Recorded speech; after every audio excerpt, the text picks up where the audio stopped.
Cannabis Common Sense, the show that tells the truth about marijuana and the politics behind its prohibition. Hello and welcome to another exciting edition of Cannabis Common Sense. We have another great show for you tonight. Mr. John Cornett is here tonight, ready to pull double duty, both in providing musical accompaniment and co-hosting the show. Welcome, John. Welcome, Paul. Good to see you, bro. Good to see you. We have a lot of videos, some interesting hemp news, so stay tuned as we bring on our infamous dancing cannabis leaves. I feel the force.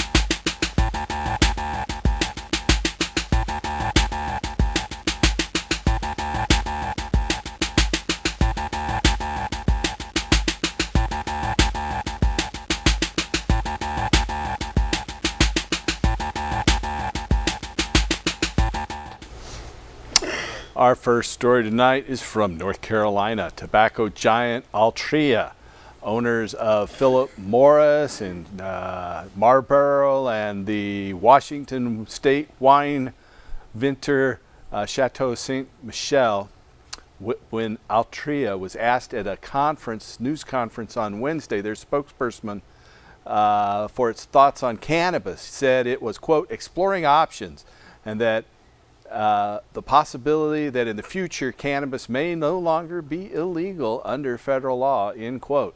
When asked earlier in the year about cannabis, the companies said, quote, marijuana remains illegal under federal law and Altria's companies have no plans to sell marijuana-based products. So they've obviously changed their tune as the year's gone on, and some companies are getting billions of dollars in investment. Altria's exploration would follow an announcement in June that subsidiary of UK tobacco company Imperial Brands was investing in medical marijuana research firms. So we can see some of the big tobacco companies are looking at jumping into this market. Hang on to your seats, all you cannabis farmers out there. From Washington, D.C., Senator Bill Nelson of Florida and Brian Schatz of Hawaii, both Democrats, on Wednesday introduced legislation, the Veterans Medical Marijuana Safe Harbor Act, to expand and facilitate medical cannabis access to military veterans suffering from chronic pain, post-traumatic stress, and other serious medical conditions. Under existing regulations, VA doctors are not permitted to fill out the mandatory paperwork necessary to recommend cannabis therapy in those 31 states that regulate it. Passage of the Veteran Medical Marijuana Safe Harbor Act ends this discrimination against veterans and prevents sanctions against VA doctors who wish to recommend medical cannabis treatment to their patients. The act also encourages the Veterans Administration to promulgate medical cannabis research and appropriates funding for scientific studies. A recent American Legion poll found 1 in 4 veterans use marijuana to alleviate a medical condition. A 2017 review of over 10,000 studies by the National Academy of Sciences concluded, quote, there is conclusive or substantial evidence that cannabis and cannabinoids are effective for the treatment of chronic pain in adults, end quote. Similar legislation, the Veterans Equal Access Act, or H.R. 1820, is pending in the House of Representatives there in Washington, D.C. It's late in the season. These bills are just symbolic. Hopefully next year, with the change in composition at the federal Congress, we'll see some of these bills start moving forward. From our neighbors to the north, Canada, with marijuana legalization just around the corner on October 17th across the country in Canada, the Canadian Department of National Defense wants to ensure the rules are clear to its more than 100,000 military members. According to an internal draft of the military's cannabis policy, Canadian members of the military will be banned from consuming marijuana 8 hours before duty once it's legalized. Ontario cannabis stores signed additional supply agreements, but in some situations, both consumption and possession of cannabis would be banned, including when a military member is deployed to an international operation, except for a period of authorized leave. Cannabis would also be banned in any vessel, vehicle, or aircraft under the Canadian military's authority. The rules will be more strict for some members.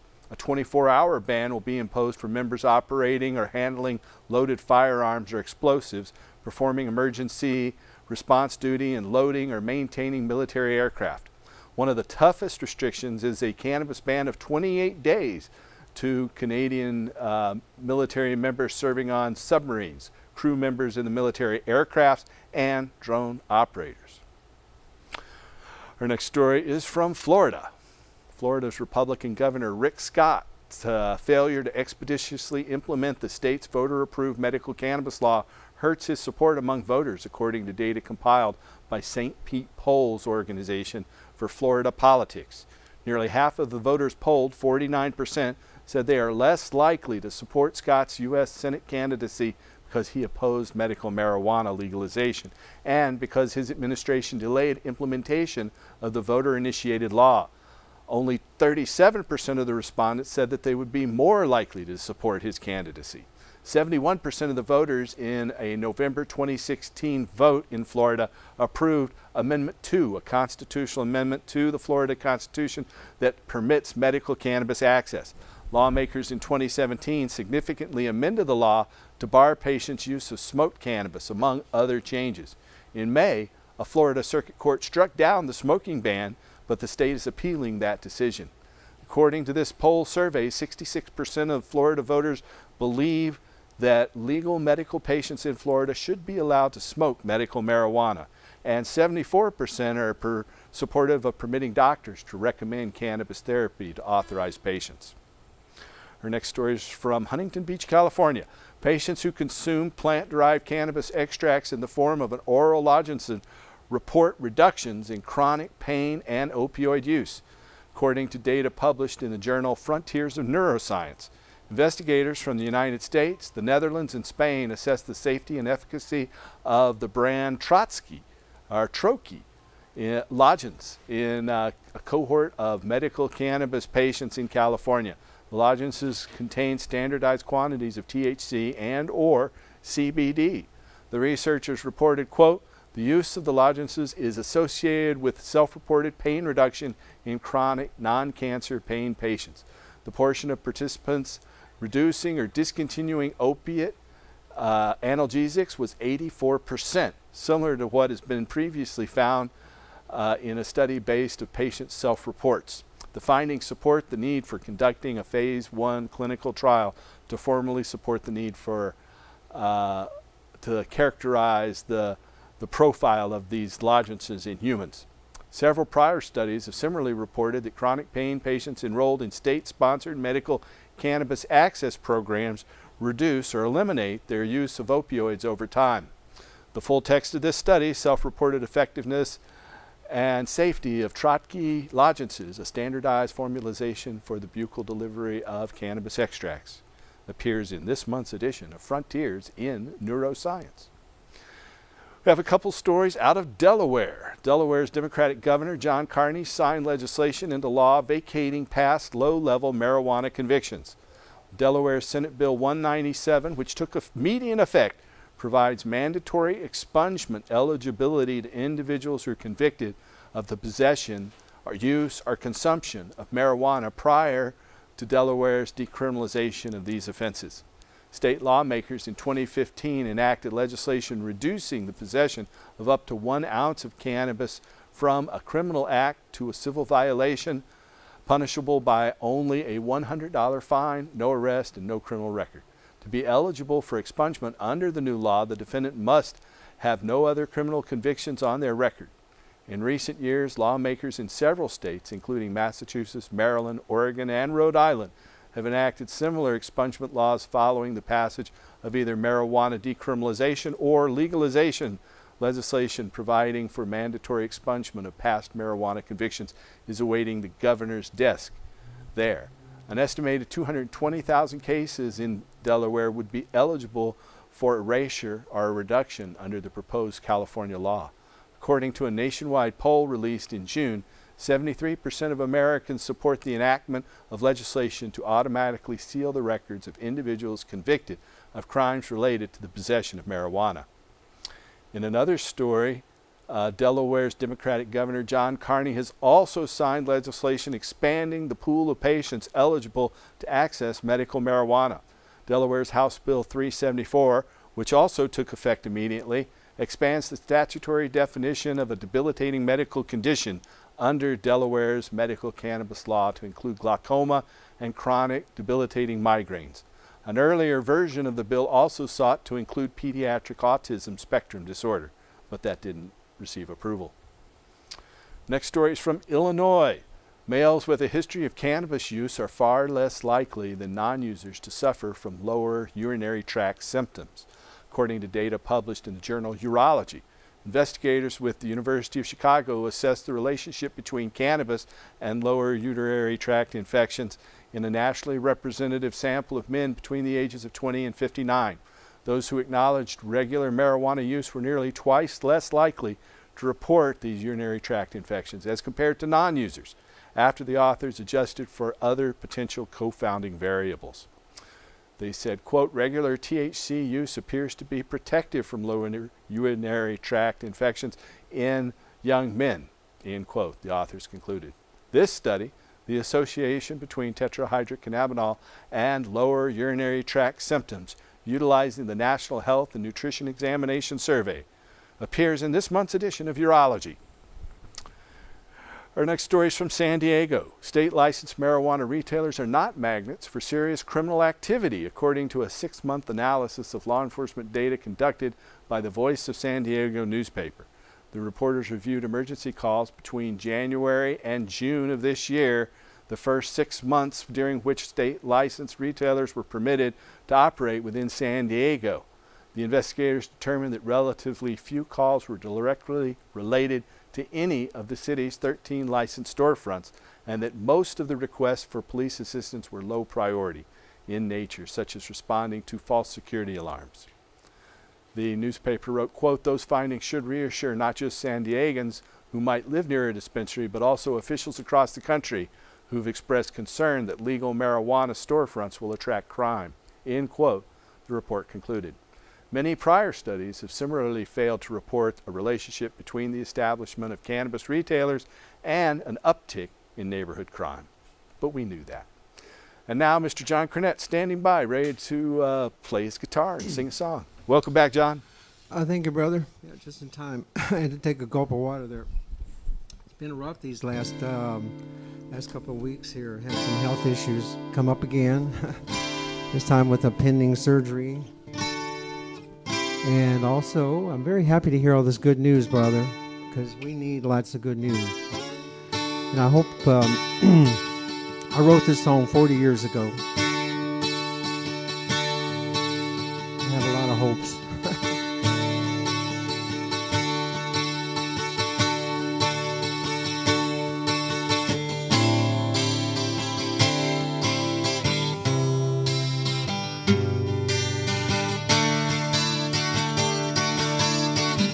So we say we sympathize, and though we may apologize for the poor, the lost, the lonesome, and the fool, forgiving all the greedy deeds, what our world really needs. Teach compassion to our children in the school. Heaven help you and me.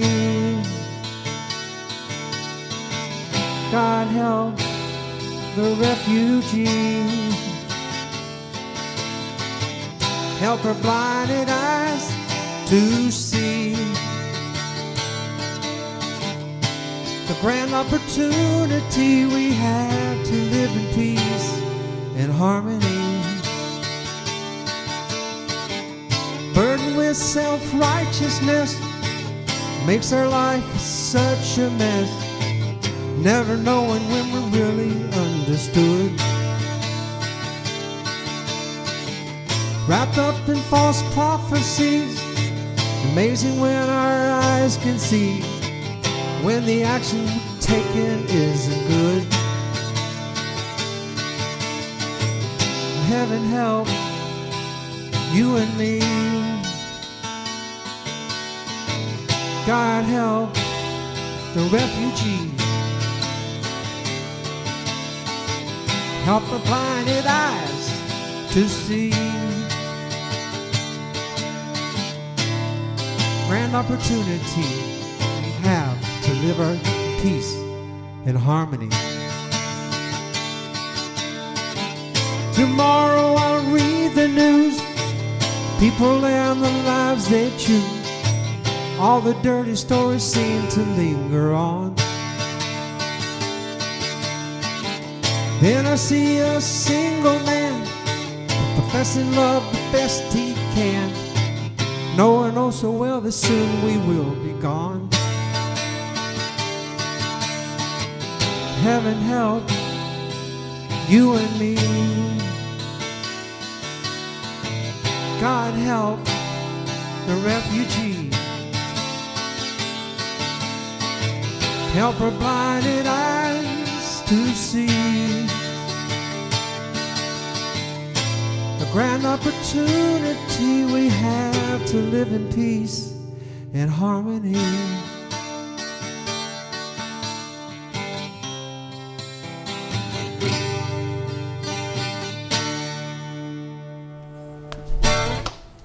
Thank you, John. That's a beautiful song. That's a beautiful song. Oh, thank you. Thank you. You know, I lost hope when I stopped playing it because it seemed like people just don't give two shits about anything. You know, so, but Well, I'm kind of getting hope now. Good. Kind of good. getting hope now. There's a lot of things to hope about. So you're going to be jumping over here to co-host the show. And if you are watching us tonight on the 7th of September, 2018, then you can call us at that number there on your screen. It's 503-288-4442. That's 503-288-4442. And we have a number of new things going on with the Oregon Medical Marijuana Program and its interactions with the OLCC. Just about 10 days ago, the OLCC ruled that patients are limited to 1 ounce purchases at the OLCC stores. It had been limiting adults as it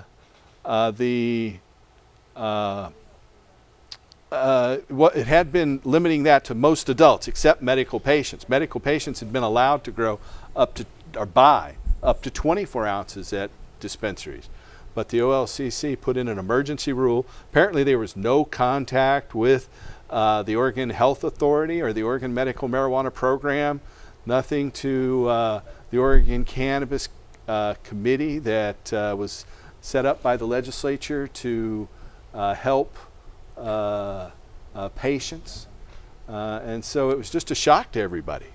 Of course, if somebody, if you ask me, it's just a way of further parenting, if you will, our behavior as if we haven't left home yet. And we've left home, folks. Well, we've left right. home, we've grown up, and you know, we can be responsible. Geez, if we can be responsible for alcohol, an herb that doesn't kill anybody, yeah, we tell our kids, here, have a beer, you know. What's up with that? I don't get it. I don't get it. I don't get it. Well, you know, they said that there were a few people buying multiple 24 ounces a day. Well, why impose that on all the 40,000 medical patients? Why didn't they just go to the few numbers that were buying 24 ounces every few days or something? You can go to the store and you can buy a case of beer. Yeah, and Are they cases limited? of vodka. Yeah, that's right. So what's up with that? I It's- guess we can't trust them with that mean They're old pot, trying can we? to placate Jefferson Beauregard Parent. Sessions, It's the parenting. Attorney General and the federal government, but I don't think they'll ever be able to really do that. It's just a way of parenting or keeping control of the free-range slaves, if you will. Yeah. That's all we are under this kind of oppressive nonsense. It's nonsense, and it's nonsense. And in another rule that the OLCC implemented, that people who are producers, growers of marijuana for the adult recreational market, not indoor growers. I don't know why indoor growers are exempted from this, but all the outdoor growers have to notify the OLCC 24 hours before harvest. And then the OLCC will send out inspectors to inspect those outdoor gardens. Now, apparently 2/3 of the outdoor gardens are all located in just 2 counties, Jackson and Josephine County, down in southern Oregon. But so they're going to concentrate their enforcement efforts in those 2 counties. But I think they said they're going to have 35 inspectors to go out and inspect the 400 outdoor producers come harvest time, which is October. So they're not And going to. that's not the OHA. That's not the Oregon Medical Marijuana Program. That's the recreational growers. Were you going to ask a question? Yeah. What about indoor growers? What if you got like a They big barn? aren't going to do that now. Oh, really? Yeah, they're not going to inspect the indoor growers. I'm not sure exactly what the differentiation is, Well, but they're smaller. They can only be 1/4 the size according to the licenses of indoor The plants. growers. The indoor Plants growers have to be smaller. Oh, no, the smaller. no, the canopy size. So you can't have a outdoors. big, okay. You can have a maximum canopy size for recreational of 40,000 square feet, just a hair, about 10% less than an acre. Okay. Where indoors they're limited to 10,000 square feet of canopy space, but for the same license type and fees. But like you said, it's progress, not perfection. Eventually we will get to the point though where this prohibition nonsense has to end. This parenting of us, like you can go out and you can buy cases of gin and rum and you can go out and kill people and destroy people's lives, but you can't allow the people to benefit from the health benefits and also the psychological benefits. All the studies are coming out positive now about the long-term effects of cannabis and use. even given that, a doctor in Malaysia who recommended cannabis oil to dying cancer patients just earlier this week was sentenced to hang because he recommended cannabis oil to dying cancer patients. And he was hung the next morning. The court said he could appeal his sentence, but he was hung the next morning for recommending medical cannabis. So we have a lot farther to go when it comes to global cannabis freedom, that's for sure. I know it's a horrible, horrible thing. They are us. The coin, the tide can flip, everything can flip, and they are us. Yeah, well, it did flip, and that's how we got in this mess. And hopefully now we've started to force it flipping the other way, and the tide is on our side, and it's critical given what hemp can do. Can't stop pushing. Yeah. Do we have video ready to roll? Okay. We're going to be right back right after this video. Places like it can take whatever shape they want. Doesn't mean they'll always do things the way I would like. I wouldn't vote for the death penalty, but 38 American states have. That's the way democracy works. You win some, you lose some. And that's why I was heading to Portland, Oregon, the place where democracy is a virtual sport. I'd volunteered to do a stint gathering signatures for what they call a citizens' initiative. In Oregon, you can get any issue you like put to a vote of the entire state, just so long as you get enough signatures on your petition. I'd come to help get a vote on the legalization of cannabis put on the ballot paper. First, I had to find the inhaler-in-chief, Paul Stanford. Get down I'm here. looking for someone called Paul. That would be Paul right there. Paul Stanford. Yes. Hello, I'm Jonathan Friedland. Hi. Nice to meet you, Jonathan. How are you doing? Very well. Very Well, good. welcome. But here you are, you're gathering signatures already. You started without me. Well, we've been at it for a few months now, so we need 66,748 signatures, good signatures, to qualify our initiative for a vote. And even if we get all the signatures, that doesn't mean it becomes law, right? It just gets on the ballot and then people have another chance to vote. Exactly. Once we make the ballot, then the whole state votes on it. Up or down? November 7th, the year 2000. That's the ballot that we're shooting for. All right, now I need to get some petitions from you. Exactly. And sign some. So what I'm going to do Yeah. is I'm going to give that to you. I'll Very give you good. this clipboard. Oh, okay, I'm ready There's to go. that one. You want me to go with you and kind of train you? No, I think I'm going to plunge in. On my Okay. own. I'm gonna Good dare. luck. I'm going to dare to do this. Okay, thank you very much, Paul. Thank you. Let's try and hitch. Excuse me, are you registered to vote here? You're registered to vote? Would you sign my petition? It's a petition to permit the sale of marijuana to adults through state liquor stores. We want that on the ballot. I'll sign it. Are you registered to vote here? Okay, you in Washington County? Yes. Okay, well then sign away. So isn't this the sort of thing that politicians should deal with rather than referendums and petitions and all that? No. This is about us. This is our country. We should vote for it. We make the decisions, not the politicians. They're there to help along. It's not their country. It's our country. So you mean what, that you're in charge and They work We for us. should be. Yeah, well, that's the way it should be. Has this happened to you before? Have people asked you to put signatures for citizens' initiatives before? Absolutely. Why are you motivated to do that when this is something that politicians are paid good money to do themselves to make these kind of decisions? They don't get it done. They don't get it done unless the public is involved. Politicians are paid by us, and so we have to lead them. You have to lead them. Oh, they're not leaders then. They should follow you. We've elected them. They should lead under us. Hiya. Are you registered to vote here in Oregon? As a matter of fact, I've just moved here from New York. Now, you don't have so many of these in New York, but what do you think of the whole idea of having these ballots and referendums for voters to decide on things? Oh, I think it's a wonderful idea. Go on, why? Very democratic. Why? Well, because I think people should be making choices inside our government. We are the government. And I'm going to sign it right now.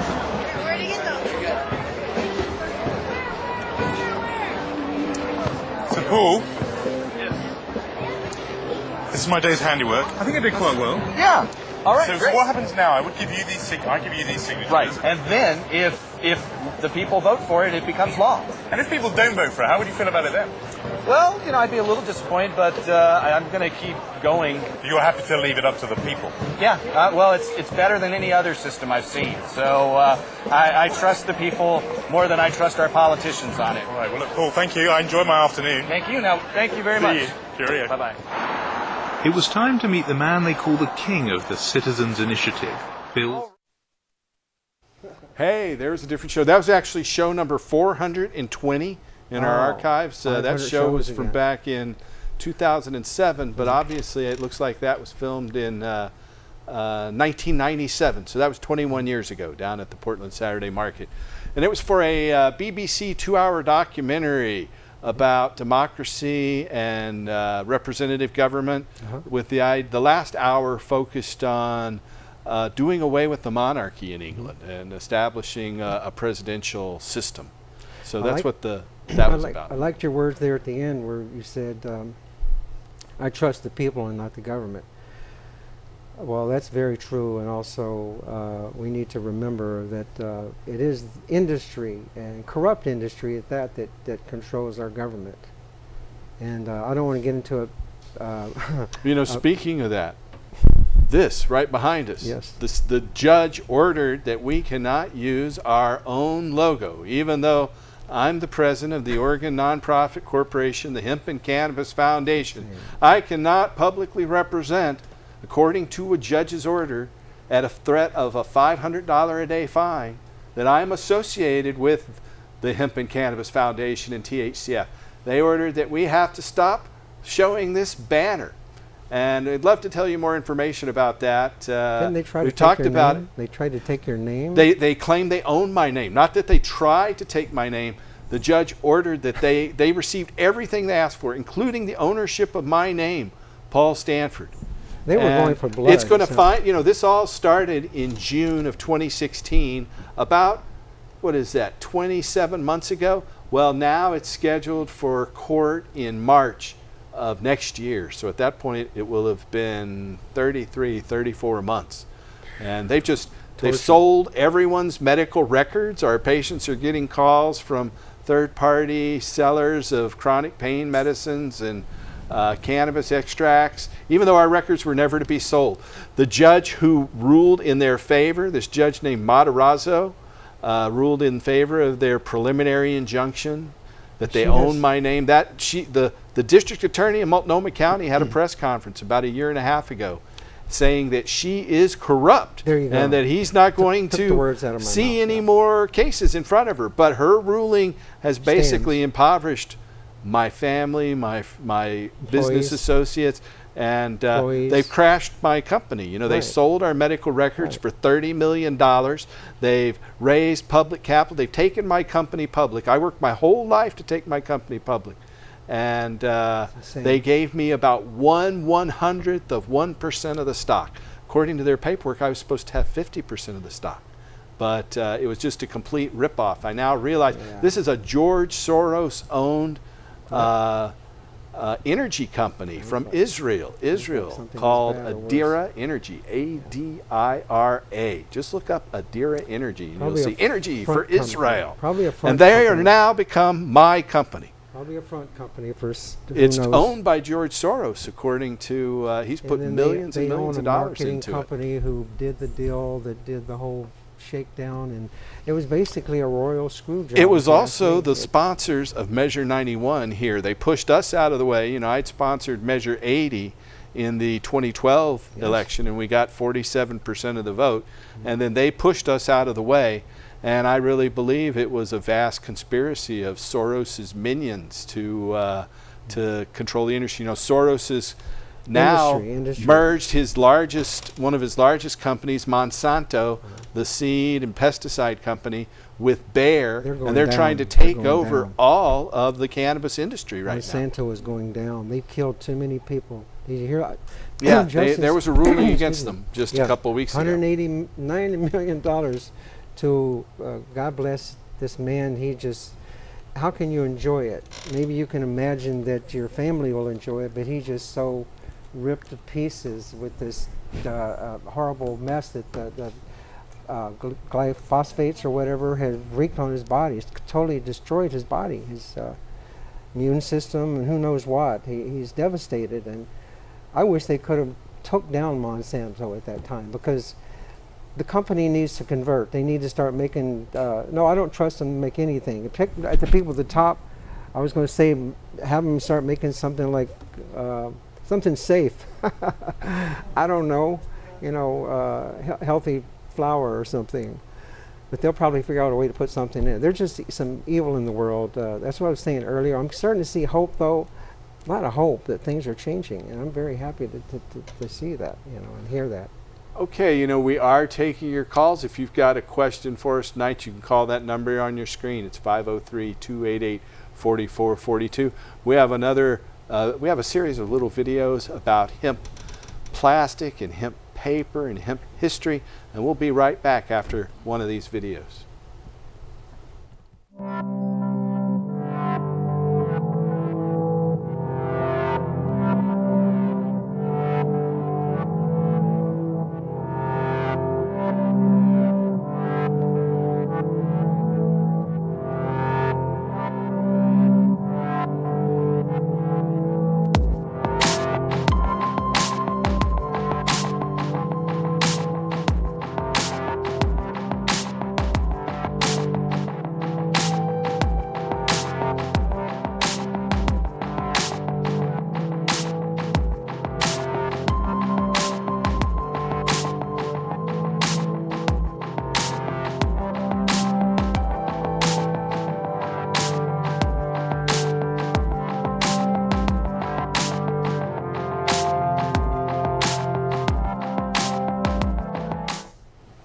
Okay, that was a little video courtesy of Hemp Helps.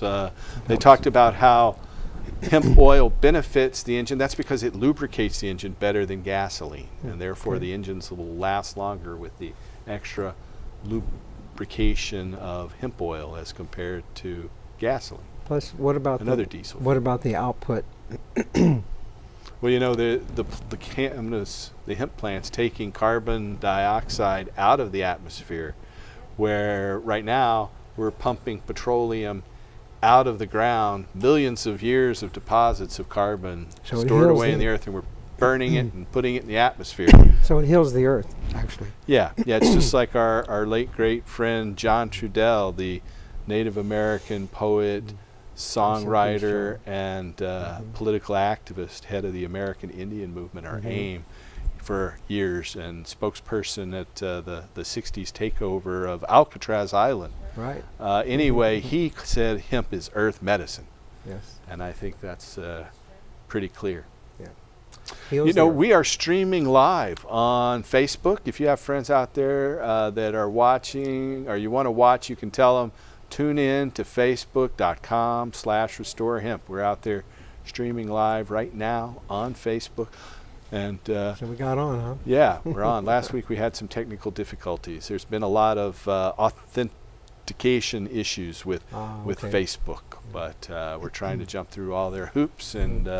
Yeah, the more the word gets out there that, first of all, there's good news. It's not all this bad news. I mean, I thought OMMP was doing pretty darn good a few years ago. I joined about 12 years ago or so, and it has always worked great for me. And then all of a sudden, I feel like, you know, I'm back home with mom and dad, and I can't go out and stay out, and everybody, I can't. You can only have a half of a beer, you know. Well, you know, what? we are now organizing a protest at the OLCC headquarters building in Milwaukee coming up for Wednesday, September 17th. That's Wednesday, September 17th. We'll be there at 1 in the afternoon. It's organized by Compassionate Oregonians, patient rights group. And we're protesting the fact that the OLCC has limited our ability to purchase medical cannabis, limited patients to the same limit that is in the for adult recreational users, even though patients need to have access for more. In a lot of cases, patients live in areas in Eastern Oregon where there's a moratorium on recreational dispensaries. There are no medical dispensaries left in the state, and those patients have to travel many hours to get to a recreational dispensary. So the retail establishments are basically throwing OMMP patients under the bus, so to speak. Well, the Oregon Liquor Control Commission implemented this rule limiting patients purchase with no consultation, no notice. They don't charge taxes to medical patients. They still right? don't charge the taxes Right, to medical okay. patients. That's true. So that can result in quite a bit more money. Yeah. If you're buying an ounce or more.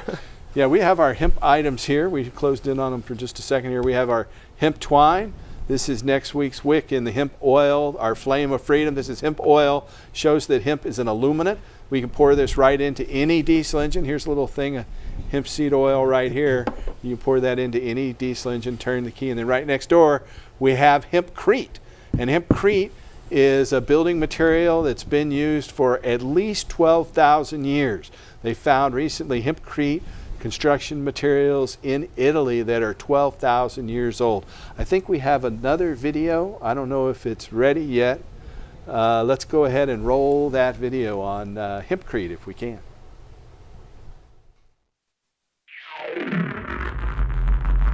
For nearly 12,000 years, people all around the world have grown and cultivated one remarkably versatile plant. It's been used to make paper, wax, rope, and oil. For centuries, it was one of the most widely cultivated textile crops, used in clothing, sails, and for canvases.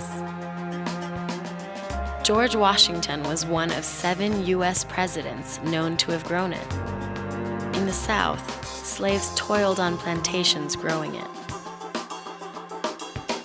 In fact, even after it was made illegal, the U.S. military promoted its virtues and used it for uniforms, canvas, and the rope used in parachutes. And yet, since the U.S. banned it in 1937, hemp has been demonized. In 1907, Leo Baekeland created the world's first synthetic plastic, Bakelite. Since then, plastic has become ubiquitous. In fact, it is hard for most of us to imagine a life without it. But the problem with plastic isn't so much its amazing versatility and durability. It's that, because it appears to cost most of us nothing, we throw so much of it away.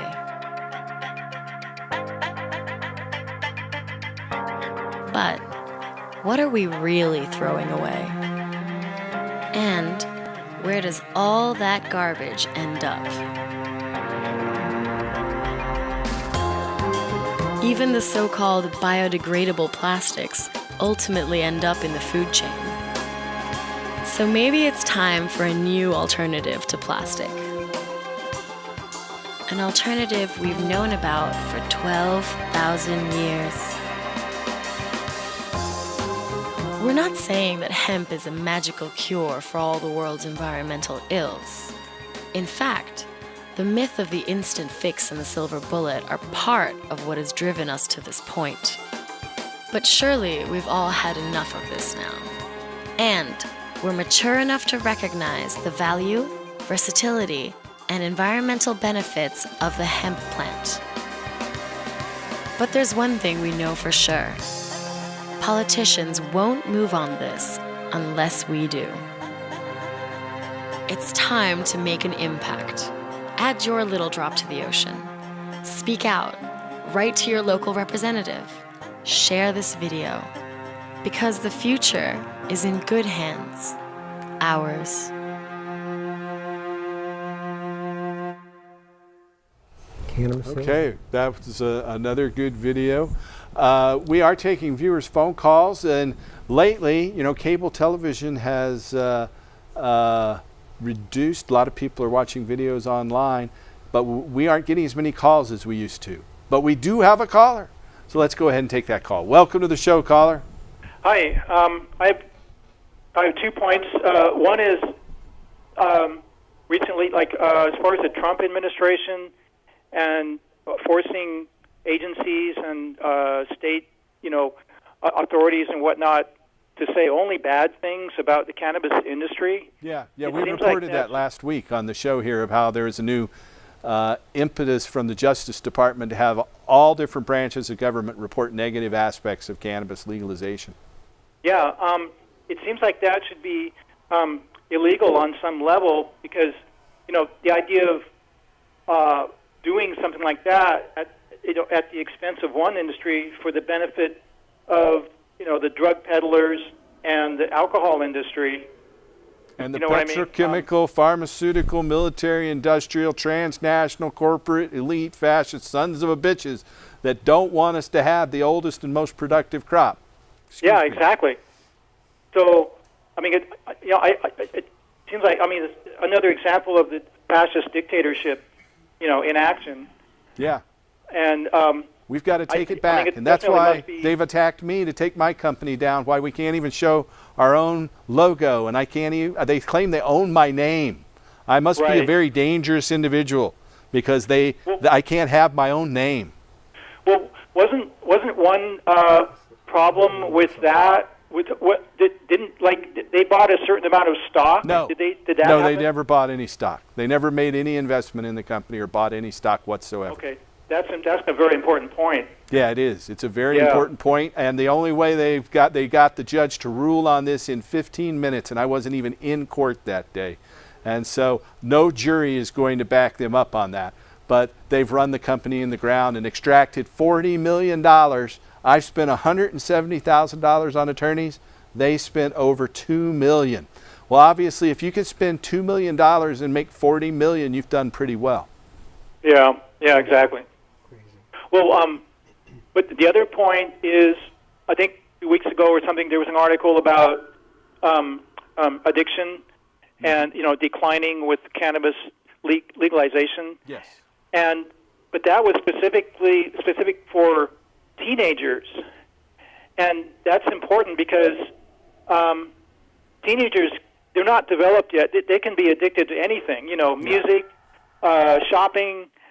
Well, they've and cannabis is not recently really that teen and child use of marijuana and use of all drugs has declined in states where it's legal, like Washington, Oregon, Colorado. So that the use of these things are going down because marijuana is legal, and even the use of cannabis is going down because that false lie about cannabis is starting to be addressed with real regulation.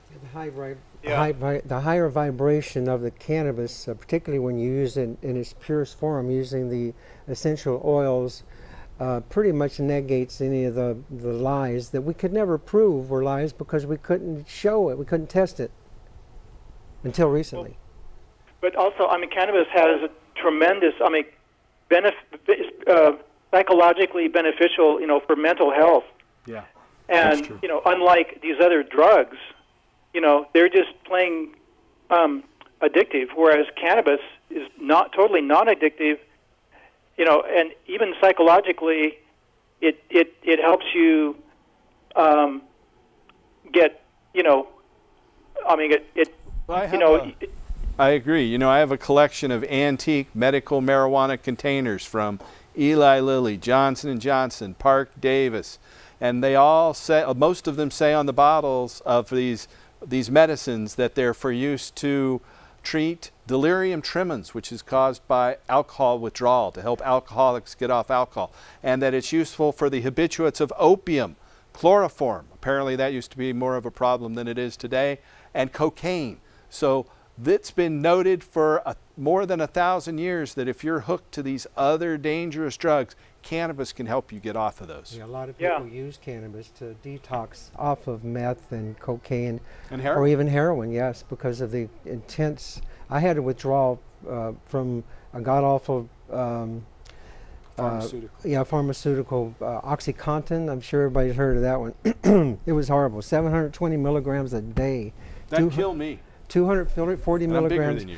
Well, when you build up slow pulp, when you build the tolerance, and that's what the doctors kept doing. I didn't say give me more. I kept going in there after a few months, because I'd be at a desk all day working or hunched over computers because I was a network engineer. So that got the best of me because I already had a failed fusion and all that in my lower back. But anyway. So cannabis helped you get off that OxyContin? Yes, it did. And when I got off just of like it, those antique bottles noted. When I got off of it, though, it was like heroin. Judy can tell you it was horrible. It was horrible. So caller, you still there? Yeah. So anything else you want to say? Also, just like the medical stuff, the facts are essential, but also it needs to be presented more as far as the facts about psychological health and well-being. Yeah. Just in general. I mean. It helps with depression, bipolar conditions.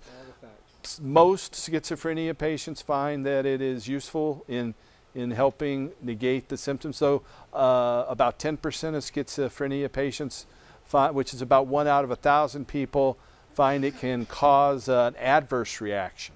And that's the negative reaction you might have heard about. But it only affects 1 out of 1,000 people, much less than are affected by almost any other substance. I wonder if there's ever been any studies to show whether or not it's the sativa or the indica where there's more of a, that kind of negative effect on schizophrenic patients. I don't think that's been done, but there's more research out there. Well, I want to thank you, caller. Thank you. Have a good night. Have a good night. We're down to just about 10 minutes left. If you're out there, you can call us at that number on your screen. It's 503-288-4442. That's 503-288-4442. I think we have another video on hemp. Is that ready to roll? Okay, we'll be right back after the video.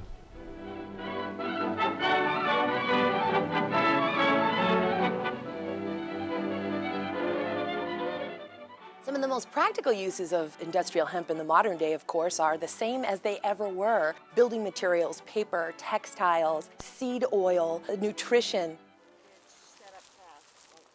Hempcrete, of all the 50,000 known products that we can make with industrial hemp, is my absolute favorite. It is a mold-resistant, rot-resistant, pest-resistant, fire-resistant, carbon-negative building material.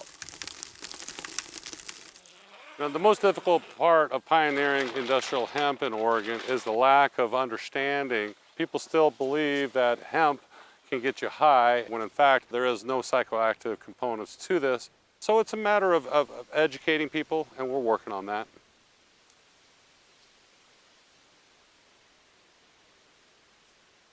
Hemp in the United States can be an incredibly viable commodity. Since the beginning of time, it's the only plant that can feed you, house you, clothe you, and heal you. It has hardy fiber, strongest fibers found in nature. Every part of the plant can be used, from the stalk, the leaves, and the flowers, and the seeds. And each one of those components can be used for thousands of different uses each. These plants will take usually 3 to 4 months. They'll reach heights of 8 or 9 feet, and we'll harvest them, and we'll separate out the fibers and the flowers, the seeds, and the rest of the vegetation to make different products.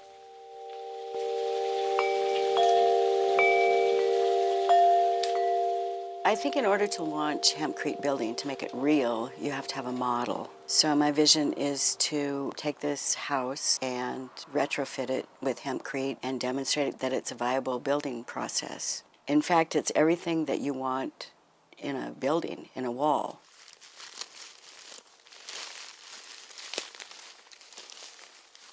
It's permeable, so it mediates the humidity in the room. But since the wall absorbs the humidity and the lime that you build with is a high pH, it doesn't mold. So the wall will hold on to the humidity and disperse it inside or outside as it's needed.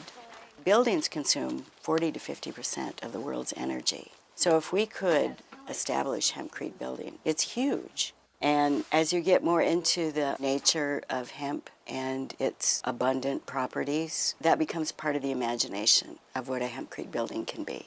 The future of hemp is an opportunity for everyone. We're going to find sustainable uses that we'd never even thought were possible in taking advantage of a knowledge base that has never been created because it's been illegal. And I would hope to see, 5 years from now, just growing in fields of green. I think hemp has a lot of answers for nutrition, for energy saving, for building. The ideal future is that we have enough hemp growing on the planet in the hands of as many people as find use for it, because it has so much to give. So there's our hempcrete sample right here, made by Farmer Bill of Nebraska, made with real Nebraska hemp there. I'm going to see Farmer Bill at the Great Midwest Marijuana Harvest Fest in Madison, Wisconsin, coming up on October 5th, 6th, and 7th. So that's the oldest marijuana protest. This will be the 48th annual Great Marijuana Harvest Fest, Great Midwest Marijuana Harvest Fest. So if you're in anywhere near Madison, Wisconsin, check that out. Great Midwest Marijuana Harvest Fest. A lot of people probably want to know what's the status of the hemp stalk. Is there any potential? We are not having a hemp stalk this year. We had a benefit to retire about $35,000 worth of debt. We raised about $5,000 in that benefit. That means we still have about the hemp aid for hemp stock, like it says there on your shirt. But thank you, Nikki Gates and Trish and Jay Searles and all the people, so many others who remain nameless that got that going, and it was a huge help. We want to thank them. And maybe we'll be able to have a hemp stock next year. We're trying to put it together, but there's not going to be one this year. That's too bad. But you know, maybe. And it's all because of this corporate takeover by this. And when is the trial date? It's March 11th. And for more information on this hostile corporate takeover, or if you're looking for a doctor who can help you find qualify for a medical marijuana permit, do not go to my old business. It has been taken over. Empower Healthcare has been taken over. Even though it was my business, it's been taken over in a hostile corporate takeover by an Israeli-Canadian oil firm. We will be happy to refer you to other doctors who aren't working for George Soros. Just give us a call at 503-235-4606. That's 503-235-4606. If you want any more information about the hostile corporate takeover, or you're looking for a doctor referral anywhere in the country, then call us at that number, 503-235-4606. No, we're still here. Okay. So we have our microphone on, and I know Judy here has a comment that she wanted to make here. Go right ahead, Judy. A comment, a plea, and also always looking for more information. But I here in Oregon, I think the activists, a lot of people, not a lot, but some of us, we understood that when we passed this particular bill, that we were going to have an uphill climb, because the agency that was assigned to control it, in my opinion, is just hideous, and the head of it hates cannabis. That's the Oregon Liquor Control Commission. I have no respect for them. So we have a protest coming up there. I want to remind our viewers they're going to protest the fact that they have cut medical patients' ability to buy medical cannabis. Used to be able to buy 24 ounces if you were a medical patient. Now you can only buy one. That means you can only get about 3% as much cannabis as a medical patient could last week. Why they decided to implement this with no notice, no consultation. We're going to be protesting at the OLCC headquarters on Wednesday, September 17th. So we hope to see you down there. I really do. I just wanted to say, I think since 91 passed here in Oregon, I have observed, maybe I'm incorrect, but it does seem that so many people have kicked back from being active about what is going on, and particularly making the effort to speak out where it matters to our legislature and to show up for things. This is not optional. We're at full court press. We are now what's going on across the country. Now we're impinging upon their money. And that is what it all comes down to, and the money and the control. So that's what we need to do. So I hope everybody will mark their calendars and make sure, I know it's a Monday, I know it can be difficult for some people, but please come out to the demonstration on September 17th at OLCC in Milwaukee. Thank you. Thank you. Well, we are just about out of time. John is over grabbing his guitar, ready to play an exit song. Again, if you'd like more information about medical marijuana, industrial hemp, the corporate takeover we're fighting, or get a physician's referral, call us at that number there on your screen.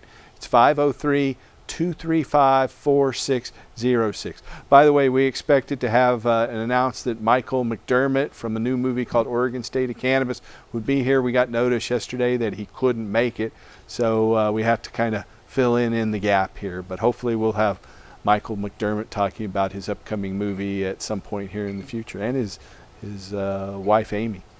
So that's it. Mr. John Kernett will be playing another song. I want to thank you guys for watching. Tune in next week and help us restore hemp. Good night.